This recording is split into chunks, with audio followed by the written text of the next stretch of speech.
Hey guys, welcome to my channel where if you know, you can grow. So let's erase our doubt and let's pay attention because with Sean, it's always something to learn. And what's going on, guys? All right, so today what we're going to be doing, we're going to go over the care that I give inside of my indoor greenhouse. So what do I have inside of my greenhouse? Well, we have a satin pothos. I have about 2 of those inside of here. We have our Cissus Discolor, which was the whole reason as to why this indoor greenhouse really even exists. I stuck a Pink Princess in here and a Monstera Adesanya. So let's take a look at some of them. All right, so let's start down here at the bottom. So back here we have our Pink Princess, which she does excellent. Inside of here, had a few little problems with her being out. I think humidity and light, but I do have these lights that do come on around about 7 o'clock p.m. and they stay on for 6 hours, and she seems to be loving it. My Adesanya back here, I mean, freaking loves it inside of here, and I have a few other little props of it. Well, we have Mr. Crispy here, but this right here I have is the Spider-Man plant inside with the Adesanya. My Cissus Discolor. Now this is a plant right here that loves light and loves humidity, and it's a topsoil plant. It's my only plant that's topsoil. By that I just mean that when the topsoil gets dry, it needs water.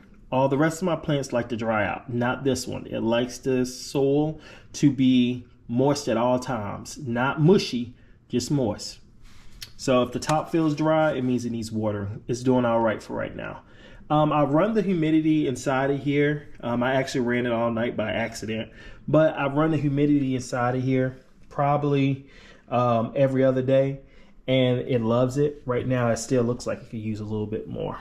But this Cissus is a very, very fast growing plant.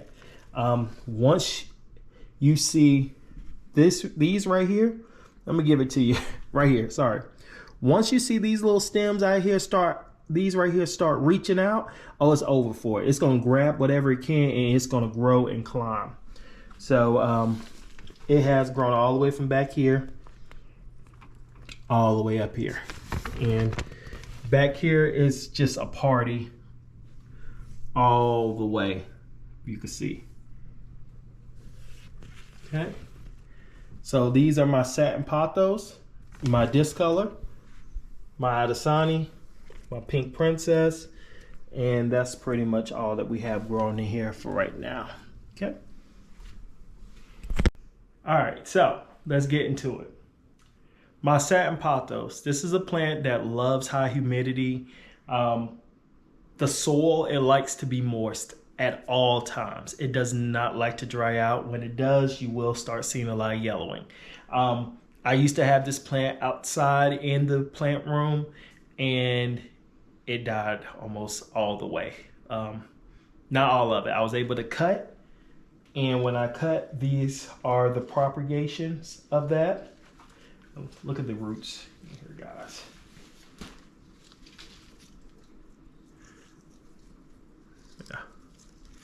Yeah. You can see the length in here, so it's a pretty healthy plant. I also have, it's another cutting that I ended up putting into soil back here as well. The Cissus Discolor kind of have that all tangled up, so I can't take that back. I'm sorry. But yeah. That plant loves, just loves humidity. It loves the soil kind of wet, and it loves light. Can't get enough of it. Other than that, it's a very, very simple plant to take care of, but you just got to have those 2 things. So don't feel crazy if it doesn't thrive the first. And I'm going to flat out be honest with you guys. This one is my very first Pink Princess plant that I ever had. But let me tell you, I've had this plant for about 2 or 3 years. So that should tell you something, that I really am just starting to learn how to care for it. This is the first time that its leaf actually has looked healthy ever. It's just some type of disaster that it ultimately ends to, and I have to cut it back and start over again. Well, I put this plant inside of here because the last time that I cut it, I was done. I said, you know what? I'm going to set it and forget it. I'm not messing with it. and I put it down here, and I'll be doggone if the plant isn't thriving. So I'm happy that she found her home, and that's where she's going to stay at. Another plant I have inside of here is the Monstera Adesani, and that's a Monstera, and we covered over that caregiver for it, but I'll hit it again. So the Pink Princess, light, humidity, and it's soil. I do have a bark in there, and I have peat moss and perlite. That's what I'm running this side of there. When I did that last repot, that's what I switched to, because perlite is really good for tropical plants. I really just use that a lot for my monsteras, because, you know, I try to have a fast draining soil, but you also have to be mindful too. If you have a fast draining soil, you also have to water that soil a lot. I'm really bad with getting in here trying to water so many plants at one time or 2 times or 3 times, and sometimes I'll just overlook.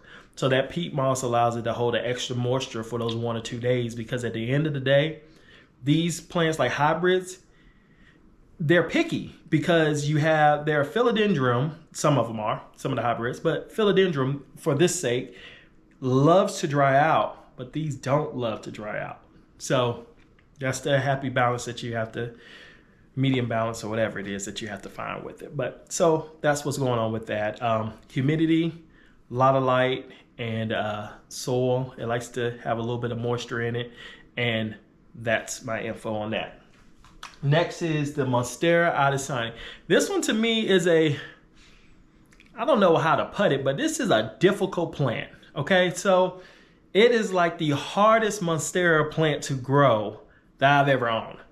I'm not gonna say growing as in getting it to grow, but it will turn yellow on you soon as you turn around. I am for real. I am always cutting one back, always doing something. I don't know, it's so daggone picky. You give it light, it burns. You give it no light, it just sits over to the side. You give it water, it almost wants to turn yellow again.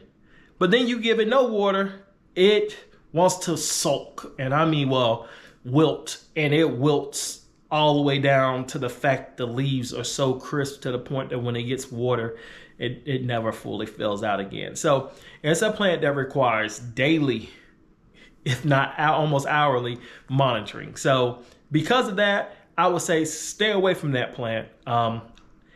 If you know a trick to get this plant to guarantee stay green and grow, let me know, but that's my truth to it. But the plant inside of here has been doing great. So I only water it once, maybe twice a month. I let that humidity hit it, let that light hit it, and guys, the plant almost looks fake inside of there. So that's what it's gonna roll with. I just need a little bit of guidance and help for outside, because we be struggling. All right. And the Spider-Man plant, which is a Mejoreum, I know I done tore that up.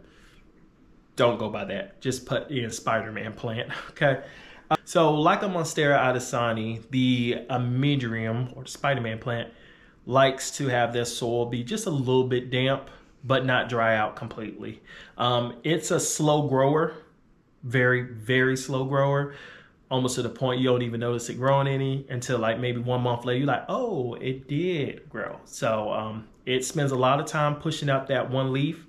And then once it push out that one leaf just grows to be pretty big. And we'll circle back around and I could show you the bigger version of the one that I have.